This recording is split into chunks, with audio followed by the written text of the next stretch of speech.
You don't wanna never count yourself out, make it a great one. Just be sure to leave out the doubt, time to wake up. Hey, I'm Harrison Tash, and today what we're talking about is that when we hit as businesses this wall, we feel like we're stuck. I'm actually here to tell you that most of the time what I'm seeing, what our team is seeing, is that you're not stuck.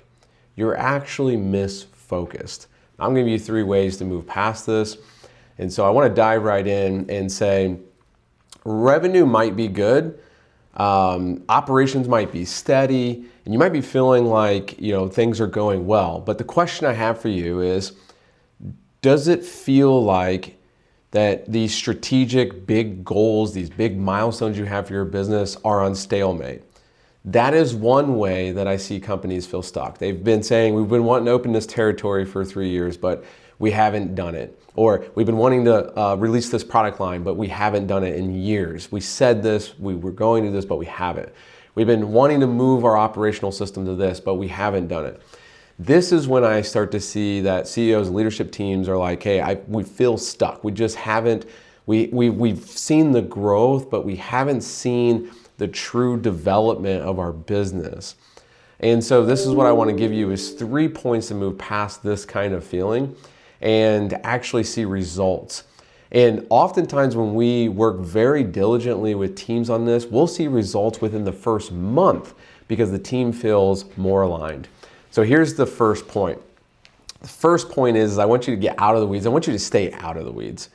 A lot of times what I'm seeing is that when you're working with different teams or sections of your business, as you're leading the business, whether you're executive or you're the president or CEO, what I'm seeing is that you're starting to get too much wrapped up into the things that you like. So you gravitate towards those areas and you're like, man, I love doing this. So you dive in and oftentimes you're spending too much time in the operations, firefighting, reacting, managing. And then oftentimes another way that we see this is that you like to have too much of a pulse, right? You're like asking for too many reports. You're asking for too many feedback loops from people on your teams or different sections of your business. And really what you're doing is you're taking their eye off the ball and you're trying to keep too much of a pulse. And so one way that you can really hone in on this and kind of move past it is you can ask yourself, what are things that only I can do in this business? So the first point is you have to stop firefighting. And again, what I mean by firefighting is getting stuck into too many of the details, too much reaction time, too much managing, and I give you a wide range of things of what that could mean, whether it's like trying to keep too much of a pulse because you think that that's actually doing the work for you and it's helping you kind of have some relief at night. But what we need to do is we have to stop the micro, I wouldn't say even as micromanaging, just managing too much, trying to keep too much pulse, or the firefighting, the reacting, all that stuff. So we've got to stop that first. Get out of the weeds and stay out of the weeds. The second point that I want to share with you is really to name the problem, the real problem, right? Not just the symptoms. When we see slow sales or we see that there's like tech issues or people drama or stuff like this, we tend to really focus in on those things. And so really what I need you to do is find the real problem. Not the problem that you see, but probably the problem that's 3 or 4 steps before that. Find the real problem. And you have to ask yourself and your team is like, what conversations or what things are we really avoiding? One of the things that we did with a team once is that we did this workshop and it was all about root problems in the business. And it was just, to me, it was a little comical, and like all the problems they were listing were very much so at the surface. Like, oh, Billy doesn't like Joe and it's just causing all sort of ruckus in this section of our business. Oh, we have these clients are leaving and so this is a problem. And it's like, well, wait a minute. Like when we list all these surface level issues, we got to pause and say, no, wait a minute, what are we really talking about here? Why are clients leaving? Well, we got to go down 5 whys before we actually get to a root problem. Why are clients leaving? Well, we missed a few big shipments. We missed a few big orders. We had a few products come back with lower quality than what was expected. Okay, why did that happen? Well, we had some problems with some employees, and we were having a little bit of miscommunication. Okay, why did that happen? Well, we're missing a key leader in our business. Boom, root problem. And this is where you're like, okay, now if we get to that problem, now we can say, let's focus on this problem here, that we don't have a true leader in our business for this section of our business, and let's solve that first, and then those surface level problems will start to be solved. So anyways, I hope that resonates with you when I'm saying like getting to the real problem. There's 1,000 ways that we could dissect this to say like, how do you get to the real problem? But we've got to focus on the real problems, not the surface level issues.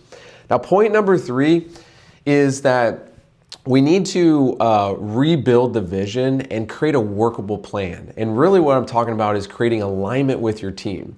Oftentimes, and what I mean by that is really just focus. We've got to create the right amount of focus in the right areas for the right things. And oftentimes when we're working with leadership teams, what we see right away is that people are kind of siloed in their own sections of the business, and they're really focusing on the things that they gravitate towards. So you have these development opportunities. Everyone has, some people say weaknesses. I consider them development opportunities. They're just things that we can shore up. And then of course we have our strengths. And oftentimes what I'm seeing is people are gravitating towards their strengths and they're kind of ignoring their development opportunities. And the reason that is because we can fly faster, we can move faster when we just focus to our strengths and stick to it. And you know, this brings up another subject of like bloating your overhead because you're trying to shore up too many people in your business and you're trying to shore up their weaknesses is basically what you're doing. So if you have someone who's not organized, but they're a great leader in this section of the business, you get them an assistant and then you get their assistant an assistant. Or if they're not good at the operational, you know, say process side and systems, well, you're like, okay, well, we need a tech guy to help shore them up. So really you got to go back to and find out like, what's the vision of our business? Where is it going? And work backwards and say, what are the milestones that's going to get us to that?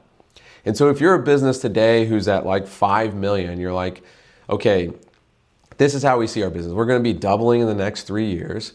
We see that we're going to put a huge emphasis on our operations to streamline it, to create more systems and processes in it so we can professionalize it so that we can get that 10 million. And here are the key positions that we're going to need to get there.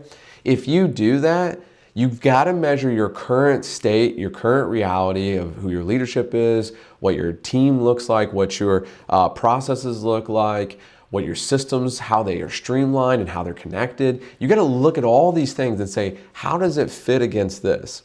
And then you got to create a workable plan and start dialing in where you put the focus. I promise you these 3 steps sound kind of broad, and they also are one of those things where it's like, well, yeah, of course I know this, but at the end of the day, what we're seeing is that businesses aren't having the discipline to do this well.